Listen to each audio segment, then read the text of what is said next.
Let's talk New York Mets baseball. It was the start of a six-game run there at home in Flushing, Queens for the Metropolitans, and they started it off the right way. It was a good start. The Mets are back above 500 after a shutout last night against the Phillies. They were able to shut them down, didn't allow them to do much at all. It was really a great game. Senga had a standout performance, had a wonderful, masterful performance. It was great to watch him having the success that he was having all night. And what a difference great pitching makes. Brandon Nimmo stole a home run last night out in left center. Alvarez gunned down the runner there at second. It was assisted by an incredible tag from Jeff McNeil, and after an instant replay, they were able to determine that it was, in fact, the out, and it was just a great play and a good night for the guys last night. Good game to watch. Wasn't the most exciting game. It wasn't one of those, come from behind crazy outlandish games, but it was a good game to say the least, and I enjoyed watching it. If you saw it, I'm sure you did as well. Kodai Senga led the way with a spectacular outing. Like I said, he went 7 innings, giving up just one hit. He had 0 earned runs, no walks. That's been an issue for him this year. He's been giving up a lot of walks, but last night he gave up no walks and he had 9 strikeouts. He lowered his ERA to 3.44, and out of 100 pitches thrown, 66 of them were strikes. So Kodai Senga was definitely on a roll last night.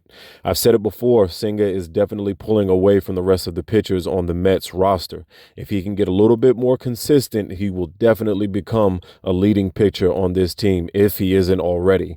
He definitely loves pitching at home. It seems like every time that he's at home, he's having a great outing.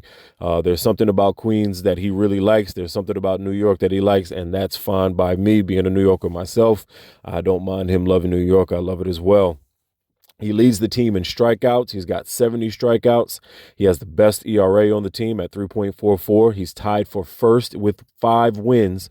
He shares that first place slot in wins with Tyler McGill.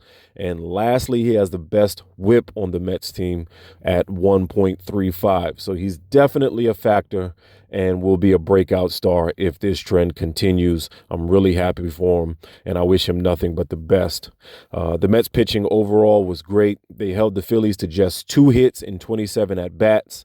They had 11 strikeouts total, and only walked one batter the entire night. Ottavino gave up that walk, but Ottavino did have a nice outing, and Robertson did what he does, came in, closed the game. He had a strikeout. He gave up one hit, and then on the last batter, he got that batter to ground into a double play, and that pretty much closed out the game, and that was it. David Robertson, I mean, he's been a godsend ever since Diaz, ever since finding out that Diaz was going to be out. It was kind of up in the air what was going to happen or who was going to do what, who was going to be the closer, and he has really stepped into that slot and done a phenomenal job. So can't ask for more from him. Hopefully that continues. Really happy for him. All in all, it was outstanding pitching performance, and that really made the difference in the game. When you have pitching that is that good, it really gives the offense a break and allows them to just sit in there comfortably and do their job. And you really don't need much offense when the pitching is, that outstanding. Offensively, it wasn't that big of a show. We only scored 2 runs. One came from a home run in the 4th from Lindor. That was his 10th for the year. And the second came from a single by Eduardo Escobar that drove in Starling Marte. Escobar has really turned the corner. He went 2 for 3 with an RBI. He now has an batting average of 244 with a 722 OPS. So he's once again becoming a factor on the squad, and I'm happy for him. I want to see all the Mets do well. I don't wish for any one of them to have a bad game, and I'm always happy to see any one of them doing good, whether it's him, whether it's Beatty in that slot, doesn't matter. I want to see the guys doing well.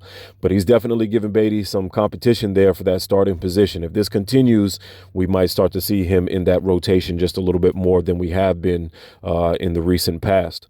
It seems like Marte is waking back up again. He went 2 for 3 with a stolen base. He now has 15 stolen bases on the year and is looking like his old self again just a bit. Happy for him as well. Hopefully he continues that trend. 28 at-bats. The Mets had 6 hits with 3 walks and 6 strikeouts. Escobar, Marte, Lindor, and Vientos were the only Mets last night to have a hit in the game. I was happy to see Vientos in there at designated hitter. I was not happy to see what's his name, Vogelback in there, but there was a right-hander that they threw in there, so they threw Vogelback in there. And in true fashion and form, Vogelback did nothing but strike out. So I don't know. Start letting Vientos go up against these guys. There's no reason to keep throwing Vogelback in there, with the play that he's showing. He's not displaying anything that is worthwhile to me. And maybe I'm crazy, but I just don't believe so. Like I said, not a lot of offense, but the pitching was great. And you don't need a whole lot of offense when the pitching is that good. This is what we need to see from the pen and see from our starting pitchers, all the time. And if they can keep this up, then, we're going to go on a good run. We're going to play some really good baseball, and we're going to start walking away with a lot of wins, really closing that gap in the NL East and really jumping up in there in the standings.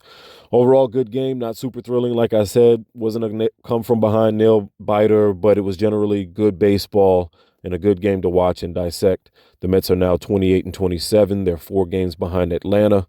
Hopefully they can close that gap completely and jump into first. There's a lot of baseball left to play this season, so it is possible. But for now, they're sitting in that 3rd slot in the NL East. They're tied with Miami. Miami's in that 2nd slot. And, we'll see what happens. They're back in Queens tonight at 7:10 p.m. Carrasco will be on the mound.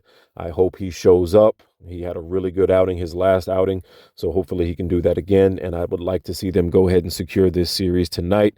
I do not want to see them lose another series. That would be a crusher, and that would be tough to see. I don't want that to happen. I know it's possible. I know it can happen, but, hopefully it doesn't. As far as transactions, any moves that the team has made, Jimmy Yacobonis has been DFA'd. That came out yesterday. Not sure who's going to be acquired, to take his slot or what they're going to do, what other moves they're going to make. Haven't really seen any other information. But other than that, no real major moves as of right now by the team. Like I said, back in Queens tonight, 7:10 p.m. Carrasco is going to be on the bump. Hopefully he can get us going good and get us going in the right direction and secure this win for us so we can go ahead and take this series.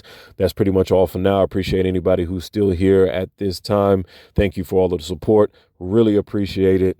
You guys have a good rest of your week, rest of your day. Let's go Mets.